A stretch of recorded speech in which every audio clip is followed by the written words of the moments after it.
आज मैं class 6 subject history का लेसन 4 लेसन का नाम है आरंभिक नगरों। तो इस लेसन में शुरू से सिंधु घाटी सभ्यता के बारे में दिया गया है, जिन नगरों की खोज की गई उसके बारे में दिया गया है और उस सभ्यता का विकास कैसे हुआ उसके बारे में दिया गया है। और जो लोग वहाँ पर आकर के बसे, जैसे उन लोगों का जैसे सभ्यता में विकास होता चला गया और लोग जो है नदी के किनारे आकर के बसे, उन लोगों का जीवन कैसा था, उन लोगों का धर्म क्या था, उन लोग किस चीज़ को मानते थे, कैसे मोहर उनकी बनी हुई होती थी, कैसे उनकी शिल्पकारी होती थी और कृषि पालन के उनका जीवन का व्यापार किस तरीके का होता था, या जीवन को आजीविका को कैसे तरह चलाते थे, किस तरीके से अपना भरण पोषण करते थे, इन सब के बारे में इस लेसन में दिया गया है। तो बच्चों आज हम इन्हीं सब पॉइंट्स के बारे में पढ़ेंगे। आप लोग अपनी बुक को ओपन करिए, खोलिए और हम इन्हीं सब पॉइंट के बारे में पढ़ेंगे। जैसे आरंभिक नगरों की खोज की गई। आरंभिक नगरों की खोज में यह वर्ष 1856 का था और दो British east Indian railway company के लिए कराची और लाहौर नगरों को जोड़ने वाली रेल पटरी बिछा रही थी। कैसे नगरों की खोज की गई इसके बारे में दिया गया है। एक दिन अचानक वहाँ उनके सामने प्राचीन नगर के अवशेष आ गए, यानी कि कुछ जब रेल की पटरी बिछाई जा रही थी, दो इंजीनियर ब्रिटिश के थे, तो उसमें देखा गया कि जब खुदाई हो रही थी उसमें कुछ प्राचीन, जैसे अभी बच्चे को सुनते भी होंगे तो न्यूज़ में समाचार में कि कहीं हल जुताई हो रही थी, कहीं खुदाई हो रही थी, तो वहाँ पर सोने के बने हुए मोहरे जो है मटके में भरे हुए मिल गए, सोने की मूर्तियाँ मिल गई। खुदाई के दौरान बहुत सारी ऐसी चीज़ें मिलती हैं जिसको कि हम लोग प्राचीन सभ्यता के आधार पर आर्कोलॉजिकल डिपार्ट वाले या कि पुरातत्व विभाग के लोग जो ये बताते हैं कि यह किस वंश का था, कैसे किस समय का, किस शासनकाल का था, उसकी मोहरें किस तरीके की होती थी। कभी कभी किसी मोहरे पर राजाओं के चित्र अंकित हुए होते थे और कभी कभी उस पर सन भी लिखा हुआ रहता है। तो इससे ये पता चल जाता है कि किस सन का यह मोहरे हैं, या मिट्टी के जो बर्तन मिलते हैं या किसी और प्रकार के तांबे के बर्तन मिलते हैं, सिक्के मिलते हैं। तो यह आर्कोलॉजिकल डिपार्ट के विभाग के लोग जो है, पुरातत्व सर्वेक्षण विभाग के लोग जो हैं उसको समझते हैं और उसको यह बताते हैं। तो उस समय वही अचानक वहाँ एक प्राचीन अवशेष आ गए और कठोर अच्छी तरह से पकी हुई ईंटें पुरानी इमारतों के अवशेष मिले, यानी कि वह इमारत, उस इमारत में एक छोटी इमारत मिली और उसमें पकी हुई ईंटें भी थी लगी हुई। कुछ दिनों के बाद और स्थल का पता चला और खुदाई से यह सिद्ध हुआ कि ईंटें दो महत्वपूर्ण प्राचीन स्थल पाकिस्तान के बरकाना, सिंध जिले के मोहनजोदड़ो और पंजाब के मंटागोरी जिले के हड़प्पा की थी, यानी कि सिंधु घाटी सभ्यता का वह पता चला था। अवशेष सिंधु नदी के तटों पर मिले थे, जबकि हड़प्पा के अवशेष उनकी सहायक नदी रावी नदी के तट पर मिले थे। इस तरह से गुजरात में लोथल, राजदीप, कोलबीर, पंजाब में रोपण, राजस्थान में कालीगंगा, हरियाणा में बनावली, उत्तर प्रदेश में आलमगीर, सिंध में चौंदड़ो, और ये सब जो है क्या है, यहाँ पर इन सब चीज़ों की यानी कि प्राचीन सभ्यताओं की चीज़ें प्राप्त हुई हैं। उपरोक्त दोनों नगरों को मिलाकर आज हम सिंधु घाटी सभ्यता उसको कहते हैं, यानी कि जो पाकिस्तान के लड़काना सिंध में और मोहनजोदड़ो पंजाब के मंटागोरी जिले में जो ये प्राचीन ईंटों की बनी हुई चीज़ें मिली थी उसको हम लोग सिंधु घाटी की सभ्यता के नाम से या मोहनजोदड़ो हड़प्पा के नाम से भी जानते हैं। सिंधु घाटी सभ्यता विश्व की सबसे प्राचीन सभ्यताओं में से है, जो कि 2600 BC से लेकर के 1900 BC से तक चली। सिंधु घाटी सभ्यता को ताम्रकालीन सभ्यता के अंतर्गत भी रखा जाता है और सिंधु घाटी सभ्यता तब आरंभ हुई जब लोगों को लोहे का भी ज्ञान नहीं था और लोहे के स्थान पे तांबे में रागा मिलाकर कांसा बनाया करते थे। इसका नाम सिंधु घाटी सभ्यता इसलिए पड़ा क्योंकि इससे संबंधित अधिकांश स्थल सिंधु नदी और इसकी सहायक नदियों के किनारे बसे हुए थे, इसलिए इसका नाम सिंधु घाटी सभ्यता पड़ा। इन नदियों के आसपास के क्षेत्र उपजाऊ थे क्योंकि नदी के किनारे का जो भाग होता है वह ज़्यादातर उपजाऊ माना जाता है, क्योंकि नदियों के मुहाने द्वारा लाई गई मिट्टी वहाँ पर रहती है, इसलिए वहाँ का भाग जो है, सामने का भाग वो उपजाऊ होता है, अतः लोगों को अच्छी फसल मिलती है और अपनी आवश्यकता से अधिक उपजा लेते हैं। इससे कृषि में भी लाभ मिला सिंचाई की भी सुविधा उनको नदी के किनारे मिल गई। कृषि के अतिरिक्त अन्य शिल्प भी वहाँ पर विकसित हुए। अब नगर योजना भी वहाँ पर शुरू की गई। अधिकांश नगरों को 2 भागों में विभाजित किया गया था। पश्चिम का छोटा परंतु उठा हुआ भाग दुर्ग और पूर्व का बड़ा या परंतु निचला भाग नगर कहलाता था। जो इस तरह से उठा हुआ भाग होता था उसको दुर्ग कहा जाता था, इसको दुर्ग कहा जाता था। और जो निचला भाग रहता था, समतल भाग रहता था, उसको नगर बनाया गया, यानी कि उसको नगर बताया गया। तो उभरे हुए भाग को दुर्ग बता दिया गया और समतल भाग को नगर बना दिया गया। और बाढ़ से बचने के लिए जिससे की चारदीवारी पक्की ईंटों की बनाई जाती थी। और अगर नगर है तो नगर के चारों तरफ ये ऊंची दीवार बना दी जाती थी और बीच में नगर होते थे, जिससे कि अगर नदी के किनारे लोग बसे हुए हैं तो जब बाढ़ की संभावना बढ़ती है तो इस ऊंचे भाग को या भाग के पार आकर के नगर को डुबा नहीं सकता है वो बाढ़। इस तरह से चारदीवारी पक्की ईंटों से बन जाती थी। ईंटें से जो एक पद्धति में लगाई गई थी इसे दीवारों को मजबूत बनाती। महास्नानागार यह आयताकार दुर्ग जलाशय था जो ईंटों से बना हुआ था। ये महास्नानागार यानी कि नहाने का जो जगह होता है स्नानागार, वो बहुत बड़ा विशाल रूप में मिला हुआ था और आयताकार भाग में था, यानी कि चौकोर भाग में इस तरह का भाग था, इस तरह के आयताकार भाग में यह मिला हुआ था महास्नानागार। और यह जो है ईंटों से बना हुआ था और ये इसमें जलाशय था।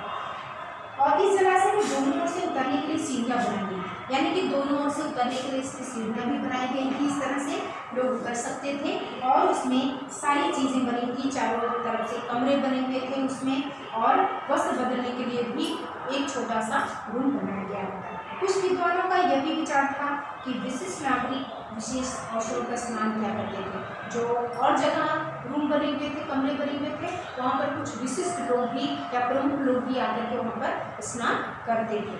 और कालीगंगा लोथल जैसे अन्य नगरों में अग्निकुंड मिले हैं। कालीगंगा और लोथल जैसे नगरों पर अग्निकुंड भी प्राप्त हुए हैं। संभवतः यह लोग इतिहासकार अनुमान लगाते हैं कि वहाँ पर हो सकता है यज्ञ किए जाते रहे हैं। मोहनजोदड़ो, हड़प्पा और लोथल जैसे कुछ नगरों में उठे हुए भंडारगृह, यानी भंडारगृह का मतलब क्या है, जहाँ पर कि धान, चावल, गेहूँ ये सब भंडार रखे जाते रहे हो, राशन रखे जाते रहे हो, वो ऐसा गृह या घर भी मिला हुआ है जहाँ पर कि भंडार एकत्रित रखे जाते हैं। और निचले नगरों में भवन, नाले और सड़कें भी होते थे। मकान जो है ज़्यादातर 2 मंजिले होते थे। घर के चारों तरफ बीच में आंगन होता था और अधिकांश घरों में एक अलग से नहाने के लिए या स्नानागार होता था। और कुछ घरों में अंदर ही अंदर कुएं भी लगे हुए बनाए गए होते थे।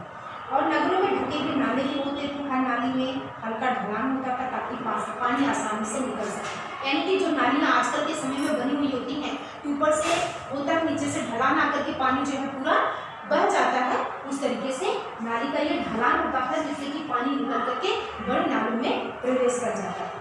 सिंधु घाटी सभ्यता में जल निकासी व्यवस्था प्राचीन मेसोपोटामिया और मिस्र से अधिक उन्नत थी, यानी कि मिस्र की सभ्यता और मेसोपोटामिया की सभ्यता से काफ़ी है पहले, यानी कि अच्छा ये नालियों का, नगर का, दुर्ग का, ये सब काफ़ी अच्छा विस्तृत माना गया था। घरों की नालियों को सड़कों की नालियों से जोड़ दिया जाता था और छोटी नालियाँ बड़ी नालियों में जाकर के मिलती थी।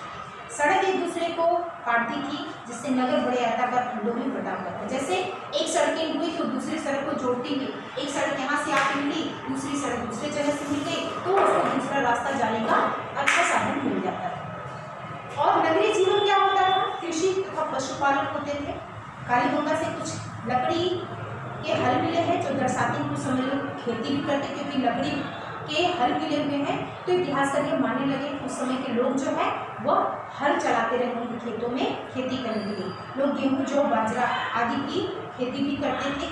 और टेराकोटा की आकृतियाँ, मुहर पर पशुओं की आकृतियाँ, पशुओं की मिली हड्डियाँ दर्शाती हैं कि लोग भैंस, बकरी, भेड़, कुत्ते और मवेशी पालते थे।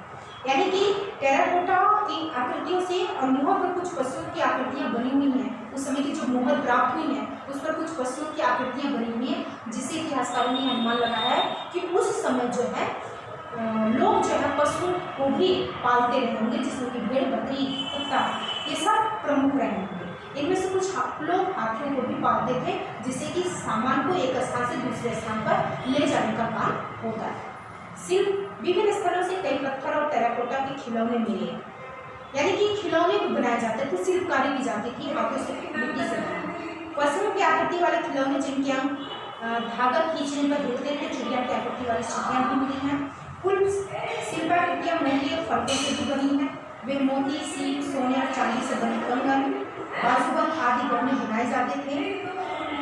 इस तरह से ये सब शिल्पकारी होती थी। ये सब कुछ हाथों से बना करके बेचे भी जाते थे। मुहर का प्रयोग व्यापारिक उद्देश्य के सामान को चिन्हित करने में होता है। यानी मुहर भी प्राप्त हुई है, जिससे कि इतिहासकार यह अनुमान लगाए हैं कि उस समय सामान का व्यापार भी होता था, यानी आयात निर्यात भी किए जाते थे। कई सपाट छोटी मोहरें भी हैं जिनका प्रस्तुत चित्र किए गए हैं। बच्चों, आप लोग अपनी बुक में देखेंगे तो मोरों के चित्र भी दिए गए हैं, कुछ आपके हड़प्पा के शिल्प के चित्र भी दिए गए हैं इस पर। तो इस तरीके से आपके चित्र दिए गए हैं, आप देखेंगे तो अंदाज या लगा सकते हैं कि उस समय की मोहरें किस तरीके की होती थी। व्यापार करते हुए मेसोपोटामिया और मिस्र के शिल्प मोहरें दर्शाते हैं कि प्राचीन सभ्यताओं में व्यापार भी होते थे और खिलौना, गाड़ी की खोज, नावों, जहाज की नक्काशी आदि प्रदर्शित करके लोग एक स्थान से दूसरे स्थान पर जाते थे और अपना सामान भेजते थे। चांदी, फिरोजा और लाजवर्क आयात फारस, ये सब जो है निर्यात किए जाते थे। धर्म उस समय क्या था? सिंधु घाटी के लोग जो है आसपास की प्राकृतिक वस्तु पूजा करते थे, पीपल के पेड़ के, नीम के पेड़ के, सूर्य की पूजा, ये सब करते थे। कुछ मोहरों पर मिले राख के निशान दर्शाते लोग अगरबत्ती जलाते थे। कुछ मोहरों पर अगरबत्ती के राख के निशान भी मिले हैं, तो इतिहासकार ये अनुमान लगाते हैं कि उस समय लोग अगरबत्ती भी जलाते रहे होंगे। पीपल जैसे वृक्ष, बैल जैसे पशु के चित्र वाली मोहरें भी मिली हैं। पशुओं से घिरी पुरुष आकृति वाली मोहरें भी मिली, जिसे इतिहासकार पशुपति कहते थे। एक टेराकोटा पत्थर की स्त्री की मूर्ति जिसका सिर विस्तृत रूप में था, एक इस तरह की आप लोग अपने बुक में देखेंगे, इस तरह के एक चित्र दिया गया है जिससे कि कई आकृतियों के उसके मुँह बने हुए हैं, यानी कि कई आकृतियों के मुँह उसमें बनाए गए हैं। उसको देवी माता का नाम दिया गया है। देवी माता के नाम से लोग पूछते हैं। तो गर्भ से निकलती हुई बेल दिखाई देती है और विद्वान की मत में पृथ्वी देवी की मूर्ति है, इसको पृथ्वी माता की मूर्ति नाम है। कब्रों में मिले पात्र और अन्य वस्तुएं दर्शाती हैं कि सिंधु घाटी सभ्यता में लोग मृत्यु के बाद ही जीवन में विश्वास करते। उस समय लोग यह कब्रों में मिले जहाँ पर दफन किए जाते थे, लोग उस समय जलाए नहीं जाते थे, तो लोगों को यह विश्वास करते थे कि मरने के बाद उसकी आत्मा भटकती न रहे, इसलिए वह जो है मरने के बाद उसके कब्र में शीशा, कंघी, खाने पीने के सबके सामान जो है वो वहाँ पर रख दिए जाते थे, जिससे कि उसकी अगर आत्मा जो बाहर न निकले, वह आसपास ही देखे तो उसके पास उसको सब कुछ मिल जाए, यह लोग विश्वास करते थे। और सिंधु घाटी सभ्यता का अंत कैसे हुआ? इतिहासकारों ने लगभग 1920 ईस्वी पूर्व में यह माना है कि बड़े पैमाने पर या तो वनों की कटाई से जलवायु परिवर्तन हुआ, तब सिंधु घाटी सभ्यता का अंत हो गया, या तो कोई महामारी या प्राकृतिक आपदा या बाढ़ आई होगी जिसके कारण सिंधु घाटी सभ्यता का अंत हुआ, या तो मध्य एशियाई जनजातियों द्वारा क्रम से आक्रमण किए गए होंगे जिसके द्वारा सिंधु घाटी सभ्यता का अंत हो गया। तो इस तरह से आज हम लोग इसमें सिंधु घाटी सभ्यता के बारे में ही आरंभिक नगरों की खोज में पढ़े हैं। बच्चों, आज आप लोग इस लेसन में सिंधु घाटी सभ्यता के बारे में क्या क्या उस समय खोज कैसे की गई, नगर योजनाएं कैसे मिली, महास्नानागार क्या था और नगरीय जीवन उस समय का क्या था, या पशुपालन, शिल्प, व्यापार, धर्म, मोहरें और सिंधु घाटी सभ्यता का अंत किस प्रकार से हुआ। कुछ इतिहासकार मानते हैं कि वहाँ पर बाढ़ आई होगी, या तो पेड़ों की कटाई और किसी प्रकार की महामारी आई होगी, या किसी और लोगों के आक्रमण करने से यह इस सभ्यता का अंत हुआ। तो आप लोग अपनी बुक खोल करके, ये लेसन आज खत्म हुआ, लोग अपनी बुक खोल करके इस लेसन को सबसे पहले अच्छी तरह से इस लेसन को पढ़ेंगे। बहुत ही इंटरेस्टिंग लेसन है, उसको पढ़ने के बाद बहुविकल्पी क्वेश्चन को पढ़ेंगे।